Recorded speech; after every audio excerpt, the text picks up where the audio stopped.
தந்தை, மகன், தூய் ஆவியாரின் பெயராலே ஆமேன். ஆன்ம வழிகாட்டி ஜூன் மாதம் 2ஆம் தேதி செவ்வாய்க்கிழமை. பதுவை புனித அந்தோணியாரை நோக்கிய நமது மன்றாட்டு.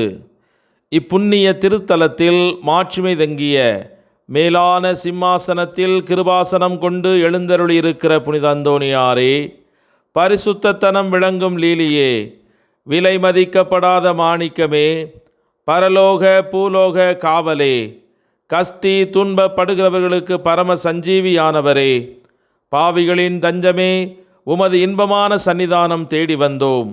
உமது திருமுக மண்டலத்தை அன்னார்ந்து பார்த்து உமை கெஞ்சி மன்றாடுகிறோம்.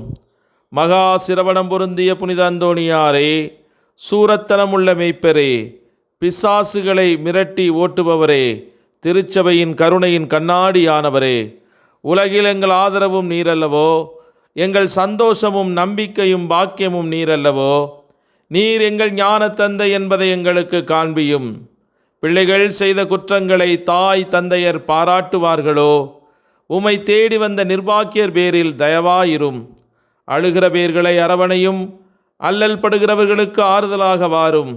நீர் இறங்காவிட்டால் எங்களுக்கு வேறு யார் இறங்குவார்? நீர் ஆதரியாவிட்டால் எங்களை வேறு யார் ஆதரிப்பார்? நீர் நினையாவிட்டால் எங்களை வேறு யார் நினைப்பார்? நீர் உதவாவிட்டால் எங்களுக்கு வேறு யார் உதவுவார்? தஞ்சமென்று ஓடி வந்த அடியோர்கள் பேரில் தயவாயிரும்.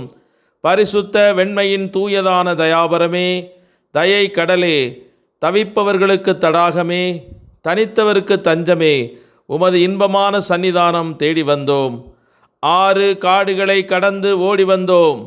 துன்பம், பிணி, வறுமை முதலிய கேடுகளினாலே வாடி நொந்தோம். எங்கள் நம்பிக்கை வீண் போகுமோ? எங்கள் மன்றாட்டு மறுக்கப்படுமோ? எங்கள் யாத்திரைகள் பலனற்றதாய் போகுமோ? எங்கள் அழுகை கண்ணீர் உம்முடைய இருதயத்தை உருக்காது போகுமோ? அப்படி ஆகுமோ ஐயா? எங்கள் அன்பான தகப்பனே, எங்களை முழுவதும் ஒப்புக்கொடுக்கிறோம். எங்களை கையேற்று கொண்டு ஆசீர்வதித்தருளும். ஆமேன். மார்க்கு நற்செய்தி 12ஆம் அதிகாரம் 17வது இறைவார்த்தை. அதற்கு இயேசு அவர்களை நோக்கி, சீசருக்கு உரியவற்றை சீசருக்கும், கடவுளுக்கு உரியவற்றை கடவுளுக்கும் கொடுங்கள் என்றார். அவர்கள் அவரை குறித்து வியப்படைந்தார்கள். இது கிறிஸ்து வழங்கும் வாழ்வு தரும் நற்செய்தி. கிறிஸ்துவே உமக்கு புகழ். சிந்தனை: இயேசுவின் மகா பரிசுத்த இருதயத்தை கொண்டாட தயாரித்து கொண்டிருக்கிற இந்த வேளையிலே அந்த இருதயத்தின் மேன்மை பற்றி நமது புனிதர்கள் தங்களுடைய அனுபவங்களை பகிர்ந்து கொள்வதை இப்போது நாம் தியானிப்போம். செயின்ட் பிரான்சிஸ் டி சேல்ஸ் என்பவர் இந்த இயேசுவின் மகா பரிசுத்த திரு இருதயத்தை பற்றி சொல்லுகிற போது, இந்த இருதயம் அன்பின் மாபெரும் சான்று, நேசிக்கப்படுபவருக்காக துன்புறுவதே ஆகும். இயேசு இதை நமக்காக செய்திருக்கிறார்.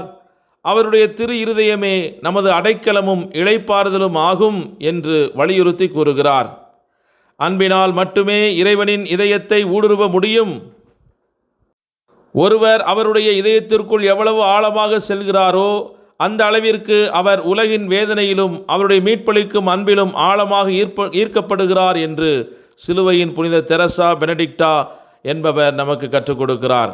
இயேசுவின் இதயம் பிரபஞ்சத்தின் மையமாகவும், ஒவ்வொரு இதயத்தின் சூரியனாகவும், ஒவ்வொரு பேராவலின் இலக்காகவும், ஒவ்வொரு விருப்பத்தின் பொருளாகவும் விளங்கட்டும் என்று புனித பாத்ரே பியோ, இந்த 20ஆம் நூற்றாண்டினுடைய சிறந்த புனிதராக கருதப்படுகிற அவர் நமக்கு கற்றுக் கொடுக்கிறார். ஓ இயேசுவின் இதயமே, என் அடைக்கலமே, என் புகலிடமே, உமது சுடர்விடும் அன்பிற்கு என்னை நான் அர்ப்பணிக்கிறேன் என்று லிசியூவின் புனித தெரசால் எப்போதும் தன்னை அந்த இதய அன்புக்கு அர்ப்பணித்து கொண்டே இருப்பாள். அவர்களைப் போன்று இன்று நாமும் இந்த மதுரமான இருதயத்தின் மேன்மையான காரியங்களை தியானித்து அவர் கரங்களில், அவருடைய இதயத்தில் நம்முடைய குடும்பங்களை அர்ப்பணித்து மன்றாடுவோம். ஜெபிப்போமாக. எங்களை அன்போடு பாதுகாத்து வழிநடத்தி வருகிற பரிசுத்தமுள்ள பரம தந்தையே, உம்மை நன்றியோடு துதிக்கிறோம், உம்மை ஆராதிக்கிறோம். உம்முடைய உடனிருப்புக்காக உமக்கு நன்றி செலுத்துகிறோம். சதா காலமும் நான் உங்களோடு இருக்கிறேன். யார் உன்னை கைவிட்டாலும் நான் உன்னை கைவிட மாட்டேன், உன்னை விட்டு விலக மாட்டேன் என்று வாக்குத்தத்தம் கொடுத்து நற்கருணை வடிவிலே எம்மோடு உடன் வாழ்கிறவரே, உமக்கு கோடி நன்றி அப்பா. மண்ணான இந்த உலகத்தில் நான் வாழுகிற நாட்கள் எல்லாம் உமது மகிமையோடு வாழ எனக்கு தூய ஆவியானவரை துணையாளராக தந்தவரே, உமக்கே நன்றி தகப்பனே. என்னில் இருக்கிற தூய ஆவியானவரின் துணை கொண்டு எதையும் செய்ய ஆற்றல் உண்டு என்று புனித பவுலடியார் சொல்வதைப் போல, என்னில் இருக்கும் தூய ஆவியாரின் வல்லமை கொண்டு இந்த உலகத்தில் எதிர்கொள்ளும் பிரச்சனைகளை, தடைகளை, சோதனைகளை மேற்கொள்வதற்கு வரம் தாரும். ஒளி இருக்கும் வரைதான் நம்மால் இந்த உலகத்தை பார்க்க முடியும். இருளில் இருக்கும்போது எதுவுமே தெரியாது.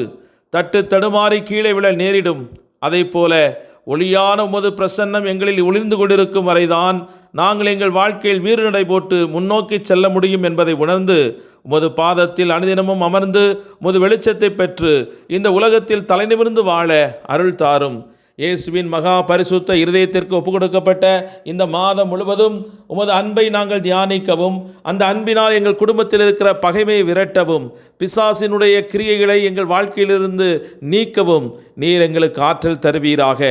சிறப்பாக பிரிந்திருக்கிற குடும்பங்களுக்காகவும், இன்னும் தனிமையிலும் துயரிலும் அன்பினால் காயப்பட்டிருக்கிற ஒவ்வொரு குடும்ப உறுப்பினர்களையும் இந்த நாளிலே சந்திப்பீராக.